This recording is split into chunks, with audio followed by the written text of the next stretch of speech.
और महाकुंभ में उमड़ रहा आस्था का सैलाब देश ही नहीं विदेशी सैलानियों को भी अपनी ओर आकर्षित कर रहा है। और इसी कड़ी में आज भूटान नरेश भी आने वाले हैं प्रयागराज महाकुंभ में। मुख्यमंत्री योगी आदित्यनाथ भी इस दौरान मौजूद रहेंगे और संगम में आस्था की डुबकी लगाते हुए नजर आएंगे।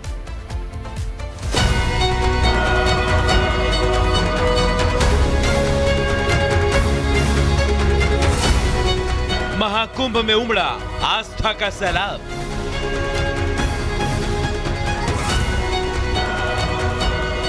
विदेशी मेहमानों से भरा प्रयागराज।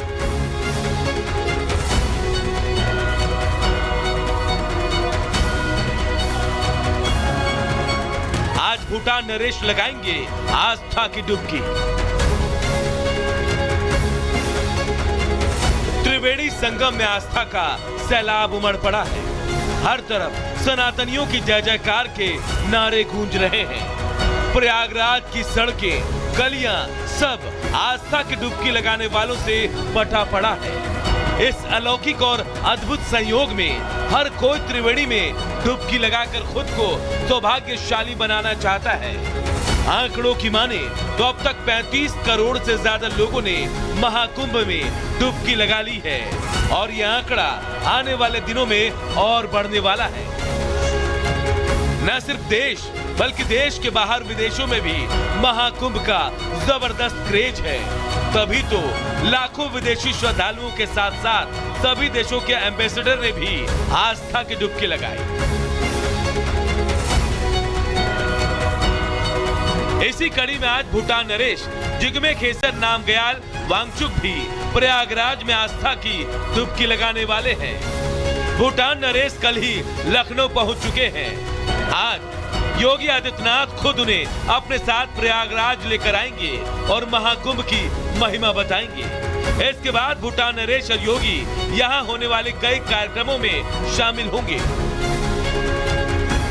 सनातन पर विदेशी आस्था भी देखने को मिल रही है। किस तरीके से देखने को मिल रही है देखिए, 73 देशों के राजनयिकों ने आस्था की डुबकी लगाई है दिव्य भव्य नव्य महाकुंभ में। इसके अलावा जापान, रूस, दक्षिण अमेरिका, मेक्सिको से श्रद्धालु पहुंचे महाकुंभ में डुबकी लगाने के लिए। अफ्रीका, इटली, यूक्रेन, जर्मनी से भी श्रद्धालु पहुंचे। नेपाल के राजनयिक स्नान कर चुके हैं। तमाम श्रद्धालु पहुंच रहे हैं। 118 विशिष्ट अतिथि भी महाकुंभ पहुंचे हैं। स्टीव जॉब्स की पत्नी भी संगम नगरी पहुंचे हैं। तस्वीरें सामने आई।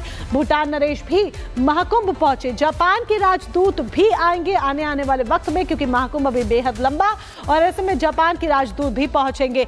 तो तमाम जो विदेशी श्रद्धालु हैं, वो तमाम जो वीवीआईपीज हैं, वो महाकुंभ में पहुंच रहे हैं, आस्था की डुबकी लगा रहे हैं। इस बीच एक बड़ी खबर आपको बता दें, मुजफ्फरनगर से जहां पर पुलिस का ऑपरेशन लगातार जारी है।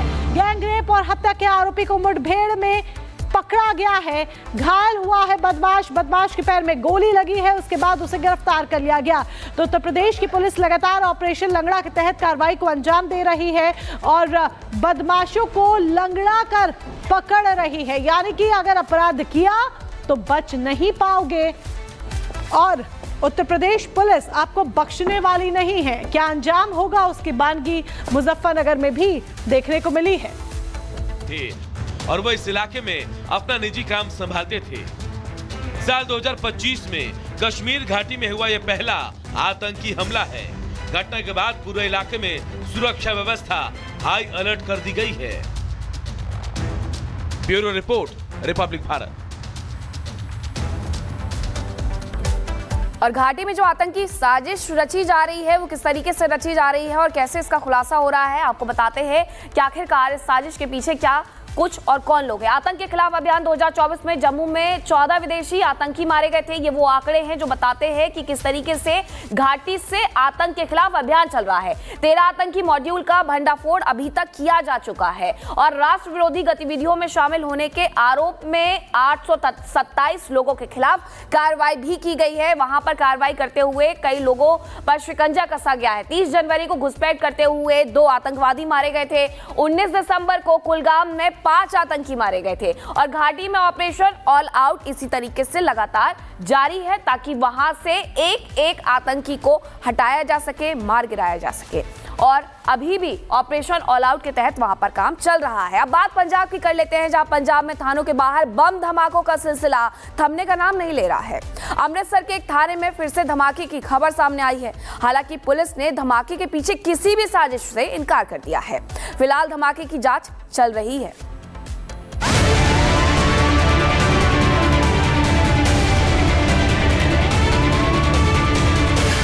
पंजाब में फिर बम ब्लास्ट, आतंकी हमले की आशंका, जांच में जुटी पुलिस। पंजाब का अमृतसर एक बार फिर बम धमाके से दहल उठा। अमृतसर के फतेहगढ़ चूड़िया रोड पर पुलिस चौकी पर ब्लास्ट होने की खबर है। हालांकि ब्लास्ट किसी आतंकी साजिश का हिस्सा है या इसके पीछे कोई और कारण है, इसकी अभी तक पुष्टि नहीं हो पाई है। पुलिस अधिकारी मौके पर पहुंचकर छानबीन कर रहे हैं। सूत्रों के मुताबिक ये एक ग्रेनेड हमला था और इसके पीछे किसी विदेशी संगठन का हाथ हो सकता है। हालांकि पुलिस ने ग्रेनेड हमले और आतंकी साजिश से इनकार किया है। अमृतसर के कमिश्नर गुरप्रीत सिंह भुल्लर ने अपील करते हुए कहा कि इस मामले में किसी भी तरह की अफवाह ना फैलाएं। एक खामखा की एक मतलब अफवाह फैला दी जाती है। अगर हर एक चीज को हम ग्रेनेड अटैक बोल देते हैं, अगर ग्रेनेड हो तो साथ की दीवार की चिपिंग भी कोई नहीं हुई है और कोई पेंट वगैरह जो भी वाइट उसको कली हुई है वो भी कुछ नहीं हुआ। पंजाब पुलिस भले इस धमाके को लेकर अभी संशय में है, लेकिन आंकड़े बताते हैं कि पिछले 2 से 3 महीने में अमृतसर में कई धमाके हुए और ये धमाके कई अलग अलग थानों में हुए। ऐसे में इस धमाके को लेकर भी सवाल उठना लाजमी है। अमृतसर पाकिस्तान से सटा पंजाब का जिला है।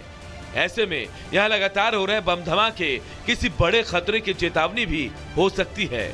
ऐसे में पुलिस की जवाबदेही बनती है कि वो सच से पर्दा उठाए ताकि किसी बड़ी अनहोनी को समय रहते टाला जा सके। Bureau report, Republic Bharat. कहते हैं आप जो बोते हैं वही काटते हैं। आतंकवाद की फैक्ट्री चलाने वाले पाकिस्तान पर यह कहावत पूरी तरीके से चरितार्थ साबित होती है। दरअसल पाकिस्तान ने जिन आतंकी संगठनों को पहले पनाह दी, अब वही आतंकी संगठन वक्त के साथ उसके लिए भस्मासुर साबित हो रहे हैं। कैसे, इस रिपोर्ट के जरिए देखिए।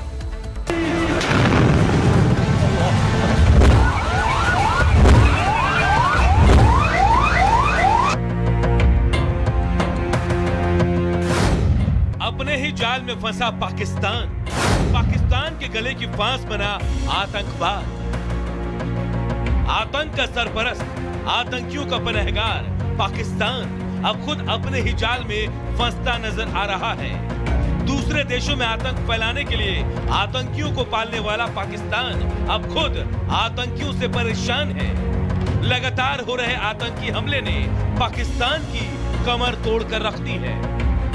आंकड़े बताते हैं कि पाकिस्तान इन दिनों भीषण आतंकी हमले से कराह रहा है। 31 दिन 74 आतंकवादी हमले, 245 लोगों की मौत।